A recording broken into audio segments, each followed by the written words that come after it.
नमस्कार दोस्तों, मेरा नाम जितेंद्र कुमार जायसवाल। आज मैं सहज ध्यान से हम अपनी ज़िंदगी में किस प्रकार से बदलाव ला सकते हैं, हम इसके बारे में बात करेंगे। हम देखते हैं कि हमारी ज़िंदगी में बहुत सारी ऐसी चीज़ें होती हैं जो हमारे कंट्रोल में नहीं होती। हमारा यश नहीं मिलता, हमें को अपयश मिलता है, हमारे को लोग हम अच्छा करने लगते हैं, हमारे को साथ बुरा हो जाता है। हम लाभ लेने की कोशिश करते हैं पर हमारे को हानि हो जाती है। बहुत सारी ऐसी चीज़ें होती हैं जो हमारी ज़िंदगी में बस में नहीं होती। इसको हम सहज ध्यान के द्वारा इसको जान सकते हैं ये क्यों हो रही है, और इसको काफ़ी हद तक हम नॉर्मल कर सकते हैं। इसको जानने के लिए पहले हमें जानना पड़ेगा कि भी हमारी 3 तरह की बॉडीज़ होती हैं, 3 तरह के शरीर होते हैं।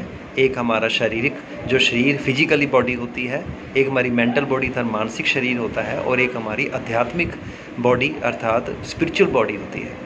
अब तीनों बॉडी का जो हमारे ज़िंदगी में जो एक ज़िंदगी में एक होना चाहिए, उनका योगदान होना चाहिए, वो 20% के करीब हमारा शारीरिक होना चाहिए, शरीर की फिजिकल बॉडी का होना चाहिए। 30% के करीब हमारा मानसिक का होना चाहिए, मानसिक शरीर का होना चाहिए, और 50% के करीब स्पिरिचुअल बॉडी का होना चाहिए। और ये आम तौर पे होता ही है, ऐसा ही होता है। परंतु आम तौर पे कि जब हम बाहर के कामों में ज़्यादा फंस जाते हैं या दिमाग से ज़्यादा सोचने लगते हैं, तो हमें पता ही नहीं चलता कि हमारी ज़िंदगी को कौन कंट्रोल कर रहा होता है। और हम आम तौर पे अक्सर ये कहते दिखाई देते हैं कि हमें ऐसे लगता है कि हमारी ज़िंदगी को कंट्रोल कर रहा है, फिर हम उसको अपने भगवान का नाम देते हैं। परंतु भगवान इसमें नहीं आता, बल्कि हम ही इसको कंट्रोल कर रहे होते हैं, परंतु हम उस आध्यात्मिक शरीर को जान नहीं पाते।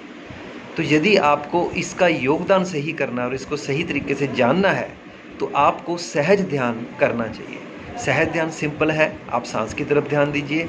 सांस की तरफ रोज़ ध्यान दीजिए, सुबह और शाम जब भी आप कोई काम कर रहे हो सांस की तरफ ध्यान दीजिए। धीरे धीरे करके आपका इसका ज्ञान होने लग जाएगा। नहीं तो आप किसी सहज ध्यान की क्लास में आना शुरू करिए। Thank you.